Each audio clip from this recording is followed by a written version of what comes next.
You're listening to Marketing with Vani, in which I speak to marketing gurus. Together, we decode how marketing works in the real world to grow your business. Purpose-driven marketing has become the new buzz, especially after the big men at Unilever made public announcements that all of their brands will be marketed with some benefit to society. Now, that's a tricky one. Does mayonnaise need to serve a higher purpose than to make salads and sandwiches tastier? Or does ice cream have to serve a higher purpose than to just be a really good, deliciously satisfying ice cream? This episode captures my views on this subject, which I have shared in several forums, including the Hindustan Times Brandmasters Studio, the iMedia Summit, and the Marketing Trends 2021 conference by She the People. In this episode, apart from me, Akila Chandrasekhar of Organic India, Chanpreet Arora, business head Woot, and Vivek Bhargav of Profit Wheel also share their views. Listen on. Purpose-driven marketing is quite the trend these days. How do brands gain from it? So you're absolutely right. I think purpose-driven marketing today has become the new buzz. Yeah. All brands are talking about it. Right. But when it's done credibly, when it's tied to the brand's own purpose, it's the brand's own stated communication idea, then it's authentic. So for example, when Lifebuoy says that it's chasing the agenda of making Indian villages disease-free, it's credible. Because Lifebuoy is about washing hands, and we know that bulk of the diseases are transferred from the germs on our hands to our mouth. But when brands try and chase that agenda only because they're trying to make a point, only because they want to be a part of this ongoing new conversation. Wave, exactly, and be a part of the conversation, then it feels unauthentic or inauthentic. About this, there's been so much spoken on purpose-led marketing.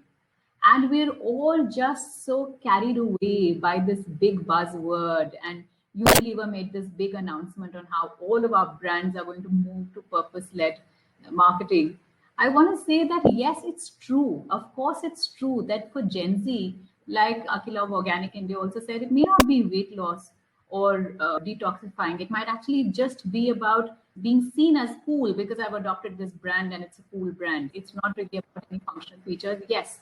But at the same time, when brands try very, very hard and latch on to a purpose only because it's the right thing to do, because as a marketer, it makes me look good and I might be able to stand on some stage and win some award because I've latched on to gender equality or I've latched on to, I don't know, the zillion other jaded causes, then it starts to feel very inauthentic. Because I find it absolutely nothing wrong in a chewing gum wanting to simply, entertain.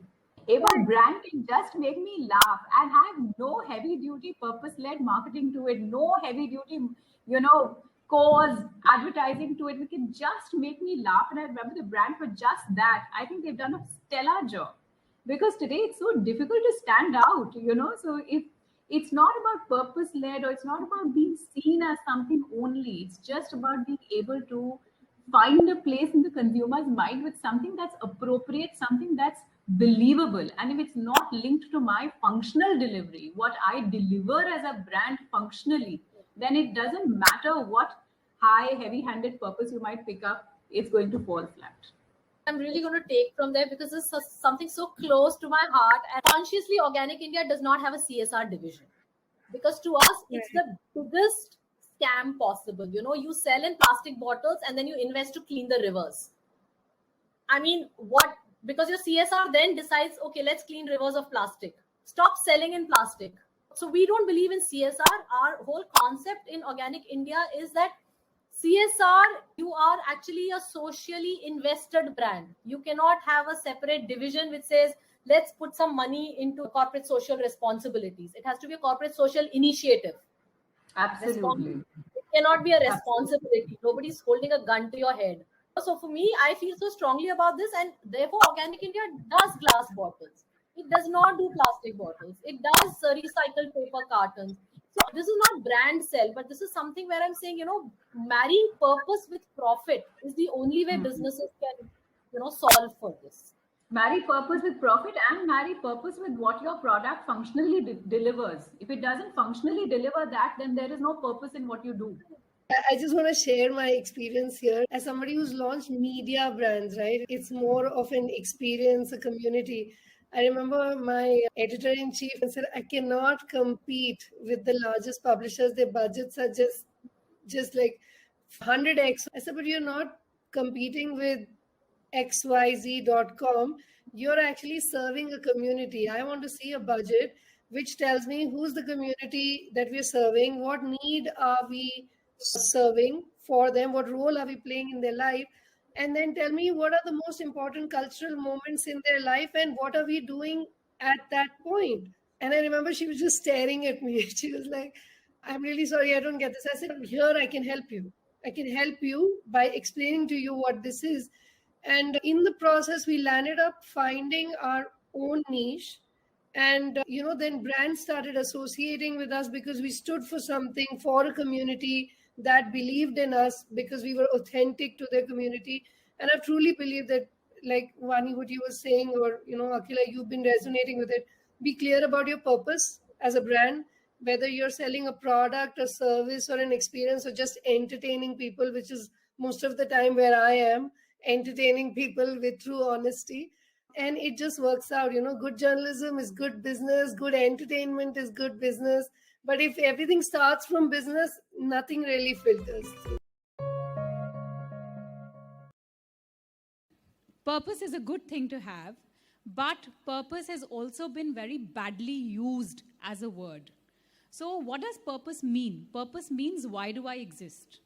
Now, as a company, as a brand, my number one lookout is business.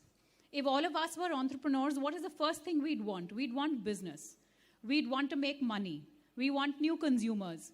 How do you get new consumers? To get new consumers, you have to get people to get to know about you. You have to create awareness. People must know you exist, right? They must know what you sell. You must be available. Now, in all of that, when brands talk about purpose, or the way purpose is bandied around, to have some sort of a higher purpose, where purpose is equated to domestic violence or transgender rights or gay rights or doing something for children differently abled, etc., etc. The point is, does it help sell? Yes, it's good to have purpose. I'm not saying that we shouldn't have purpose, but does it help sell? So the point I'm driving at is that yes, purpose is good to have, but have purpose when it is linked to the brand's offering. When it is linked to your functional delivery, then it makes sense both for the brand as well as the consumer. Then I know that you're not telling me a lie. You're not doing something only because it's a nice to do thing. You're actually offering me something that works. So if Lifebuoy says that my purpose is to eradicate disease by giving you better hygiene, I get that. You're making me wash hands, and in washing hands, I'm getting rid of germs, and hence you're preventing disease. That is a good purpose to have. So I'll let it rest at this, and more on this later. Thank you. Yeah. So I think I was talking to somebody, I said one of the purpose that organization must have is actually to make profit. I hope you liked my show. And if you did, please do consider subscribing. I also have a YouTube channel by the same name, Marketing by Vani. Please do check that out too. Thank you.